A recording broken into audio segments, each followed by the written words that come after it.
रात के 12 बजे 21 जून 2025 दुनिया का पल्स रुक गया।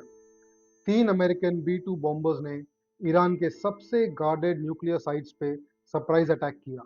नतान्स, फोर्डो और इस्फाहान। और एक ही पल में दुनिया एक नए दौर में कदम रख चुकी है। ये कोई रैंडम एयर स्ट्राइक नहीं थी।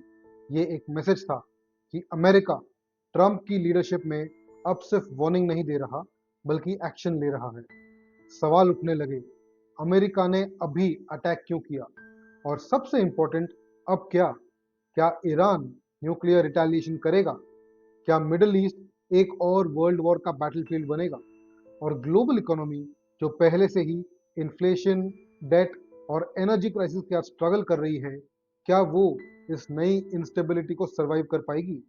आज हम इस कहानी का अंदर का सच समझेंगे। ये सिर्फ एक ईरान के खिलाफ ऑपरेशन नहीं था, ये एक बहुत ही बड़ा जियोपॉलिटिकल अर्थक्वेक है, और इसके आफ्टरशॉक्स दुनिया के हर कोने में महसूस होने वाले हैं। चलिए हम इस कहानी का एक बैक स्टोरी पहले समझते हैं। ये सब शुरू कैसे हुआ?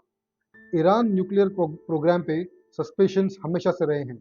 ओबामा से लेके अब तक सारे जो यूएस प्रेसिडेंट्स आए हैं अब तक, सारे के सारे लोग इस ईरान पे सस्पेशन कर रहे हैं। 2015 का ईरान न्यूक्लियर डील JCPOA कुछ वक्त के लिए टेंशन को डिले कर गया था, लेकिन ट्रंप ने 2018 में डील से एग्जिट करके एक नया नैरेटिव सेट कर दिया। 2025 तक सैटेलाइट इमेजरी और इंटेलिजेंस रिपोर्ट्स के मुताबिक उन्होंने ये कंफर्म किया कि ईरान दोबारा यूरेनियम एनरिचमेंट कर रहा था, बहुत ही हाई लेवल्स पे। फिर जून 13 को इसराइल ने एक सर्जिकल स्ट्राइक किया, जिसका नाम था ऑपरेशन राइजिंग लायन। ईरान ने मिसाइल्स लॉन्च किए टेल अवीव पे। इसराइल ने आयरन डोम से उन्हें डिफेंड किया, बट काफ़ी मिसाइल्स इसराइल में हिट किए और बहुत सारे लोग घायल हो चुके हैं उसमें। और मिडल ईस्ट एक एक्सप्लोसिव स्टेज में पहुंच चुका है, जहां पे वो एक पाउडर केक बन गया है। और ट्रंप व्हाइट हाउस में वापस आ चुके थे। उन्होंने कहा, बहुत हो गया। और जून 21 की रात अमेरिका ने ऑपरेशन आयरन रिजॉल्व लॉन्च कर दिया। ब्लास्ट के बाद दुनिया का क्या रिएक्शन आया? स्ट्राइक के बाद लोकल ग्लोबल रिएक्शंस बहुत ही तेज थे। ईरान ने कहा, यह डायरेक्ट वॉर डिक्लेरेशन है और अब हम पीछे नहीं हटेंगे। रशिया ने कहा, यह एक इलीगल एक्ट था जिसका कॉम्पेंसेशन उन्हें भरना पड़ेगा। चाइना ने कहा कि हमें इमीडिएट डी एस्केलेशन जरूरी है। बट इसराइल ने ओपनली सपोर्ट किया और कहा कि वो अमेरिका के साथ काम कर रहे थे। ईयू ने अब तक कंडेम तो नहीं किया, लेकिन बैकग्राउंड चैनल से डिप्लोमेसी स्टार्ट हो चुकी है। सब कंट्रीज एक ही डिलेमा में थे। एक तरफ न्यूक्लियर ईरान का डर और दूसरी तरफ एक फुल ब्लोन वॉर का खौफ। Point number 3, straight of Hormuz और ऑयल शॉक। हूदी रिबल्स ने ईरान के सपोर्ट में रेड सी और स्ट्रेट ऑफ हॉर्मूज में नेवल ब्लॉकेड अनाउंस किया हुआ है। मिसाइल से मर्चेंट शिप्स टारगेट होने लगे, जिसका मतलब सारा ग्लोबल शिपिंग लॉजिस्टिक्स जो रेड सी से ट्रैवल करता था, वो अब बहुत ही ज़्यादा महंगा हो गया है। ऑयल टैंकर्स ने ऑल्टरनेट रूट्स लेना शुरू किया है। Global oil prices up to 15% तक बढ़ सकते हैं, मे भी ज़्यादा।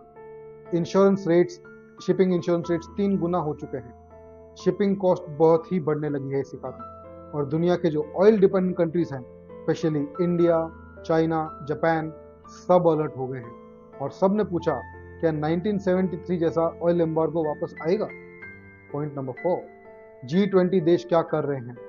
इंडिया ने कॉल किया for peace and immediate energy security, लेकिन privately energy ministers emergency meetings में लगे हुए हैं। सऊदी अरेबिया और यूएई का सिचुएशन बहुत ही ट्रिकी है।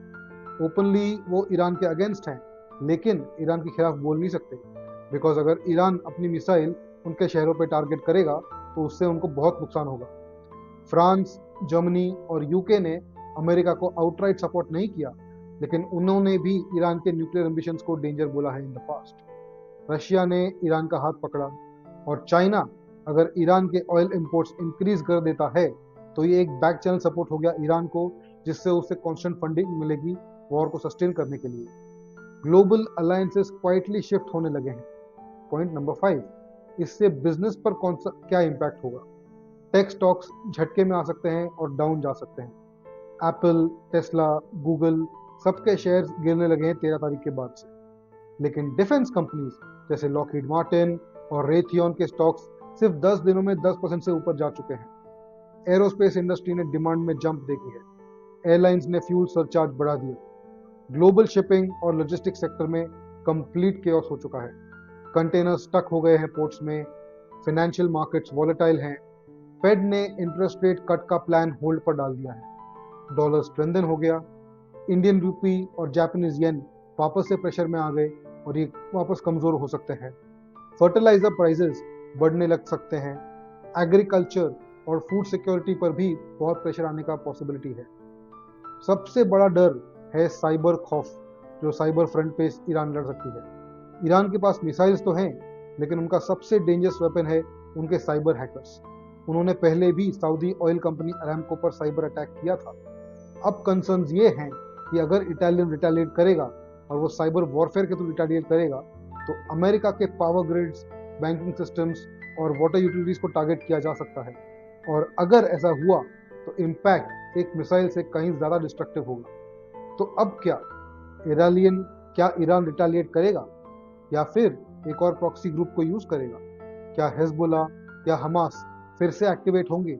अगर एक भी गलती हुई तो ये एक full blown regional war conflict तो बन ही सकता है, और क्या पता ग्लोबल भी इसका एक्सपेंशन हो सकता है, और वहाँ से वर्ल्ड वॉर टाइप का एस्केलेशन का डर बहुत ही रियलिस्टिक हो सकता है। इस वक्त डिप्लोमेसी कोमा में है, बट वो डिप्लोमेसी को वापस लाना बहुत ज़रूरी है।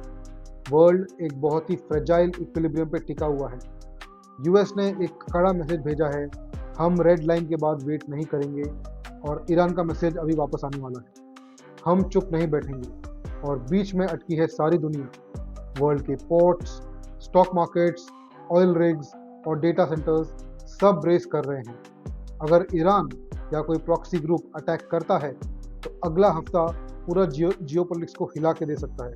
और अगर ये किसी अमेरिका के जो डिफेंस सेंटर्स हैं अक्रॉस द वर्ल्ड, जैसे यूएई, सऊदी और बाकी एरिया में हमला करेंगे, तो अमेरिका कैसे रिएक्ट करेगा? ये 2025 का क्यूबन मिसाइल क्राइसिस हो सकता है। बट इस बार न्यूक्लियर बॉम्ब्स के साथ साथ साइबर वॉरफेयर भी साथ में हो सकता है। दुनिया में हर बॉम्ब सिर्फ एक सिटी को नहीं, एक पूरे इकोसिस्टम को इम्पैक्ट करता है। ईरान के किसी गांव में एक माँ अपने बेटे के साथ वापस आने की दुनिया का होप लगा के बैठी है। इसराइल के किसी बंकर में एक बच्चा सायरन के शोर में सो रहा है, और न्यूयॉर्क के किसी ट्रेडिंग फ्लोर पे लोग मार्केट क्रैश के डर से चार्ट्स देख रहे हैं। वॉर कभी भी लोकल नहीं होता। आज की दुनिया में एक बॉम्ब हर जगह एको करता है, उसका इम्पैक्ट चारों तरफ फैलता है, और इस बार वो एको शुरू हो चुका है जो रुकने का नाम भी नहीं ले रहा। और अगर ये एनालिसिस अगर आपको पसंद आई तो अपने दोस्तों के साथ ज़रूर शेयर कीजिए और चैनल को सब्सक्राइब कीजिए और डीप डाइव वीडियोज़ के लिए। Take care.